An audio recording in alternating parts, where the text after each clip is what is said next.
I'll admit, a lot of the reviews that I and many reviewers do never make it to long term. And it's for an obvious reason.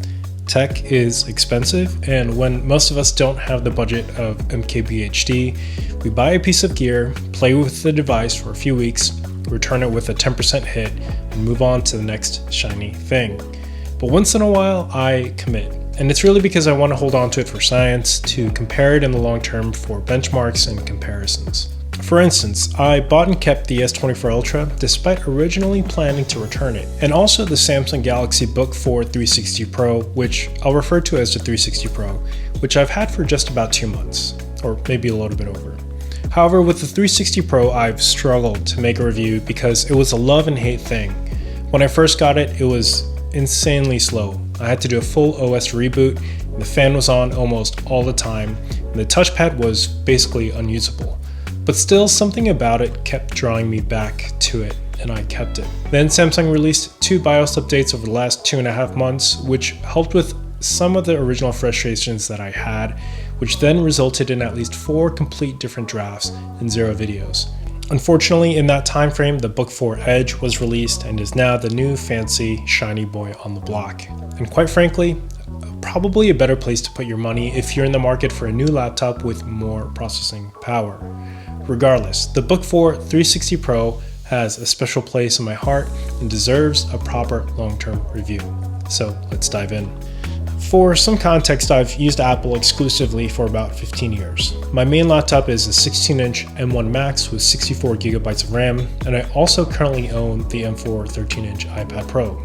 Now, if you had these devices laying around, which one would you grab for the most? Well, it depends, you might say.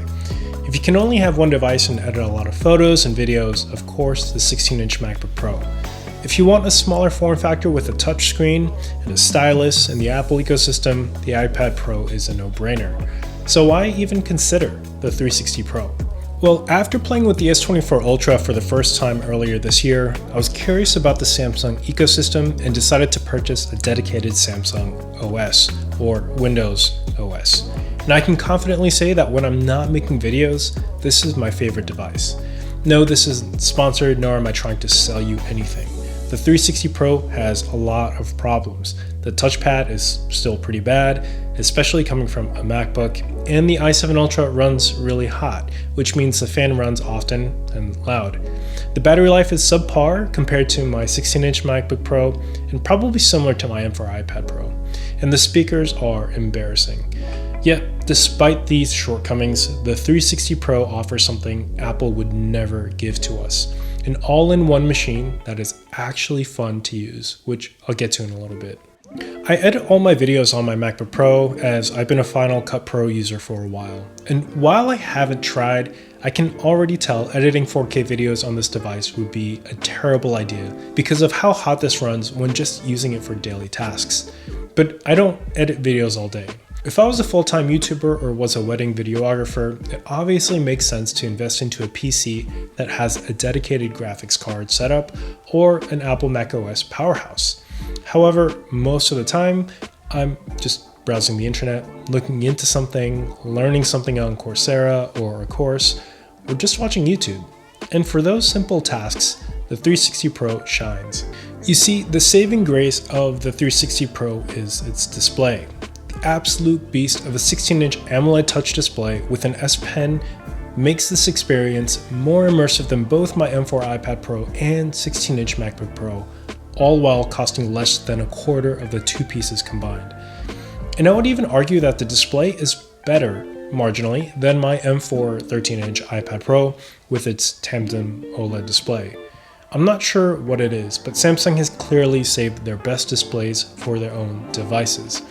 The S24 Ultra and this 16-inch Book4 360 Pro have displays that take the podium for first place.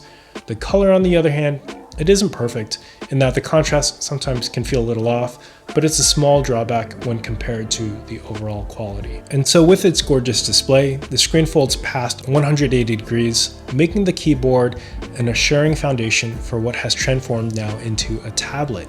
When folding, the screen pauses for a moment and then hides the bottom taskbar and settles into its full tablet mode for maximum viewing and a more tablet-like experience. And the keyboard becomes a wonderfully assuring foundation for your viewing pleasures. This is great for two reasons. First is the stability. The shortcomings of the iPad Pro with the Magic Keyboard and even the Tab S9 Ultra, and probably the Windows Tab as well, is that you feel the compromise of the ergonomics with its top-heavy design, and it never feels fully secure when on your lap. But with the flipped keyboard on the 360 Pro, you have the bulk of the weight on your lap, so it stays planted on your lap. Secondly, the screen is brought a few inches closer to you than what you would get on the Magic Keyboard, which makes reaching for the screen a little bit more comfortable. It's a minor difference, but having the screen front and center without a keyboard in the way, while it sits assuredly on your lap, is a wonderful experience. And with these great ergonomics, you also get a full Windows experience with one of the best 16-inch AMOLED screens on the market without compromising the OS. It's really a shame that this form factor never became mainstream. Others have tried, and new designs like dual displays with detachable keyboards, but something about having a top-of-the-line 16-inch OLED Samsung display that can also be a tablet that you can write on is something that on paper sounds like a gimmick, but in reality, it gives you an all-in-one device that is actually fun to use. This 360 Pro is just that. A Bumblebee-like companion that isn't the strongest and it has a few flaws, but you'll enjoy using for most of your daily tasks. In my earlier drafts that I never got around to recording, I strongly advised against getting the Book4 360 Pro as it had many issues with heating, performance, and the touchpad. But with these new BIOS updates, the laptop has settled into its skin, being a wonderful daily machine task that has, in my opinion, one of the best displays I've seen on a device so far. However, with the launch of the all-new ARM-based Windows computers, including the Samsung Edge 4, it's a little bit harder to recommend this device at its full retail price, as you get far superior performance on the Book4 Edge over this 360 Pro. I purchased mine on the frequent sales that Samsung does at $14.99, which makes a little bit more sense, and you're also paying for the transformer-like capability of the 360 Pro. If what you want is a really fun device, one that is an actual tablet-like laptop that you can write on and draw, the 360 Pro is a wonderful device. Thanks for watching, and I'll see you in the next one.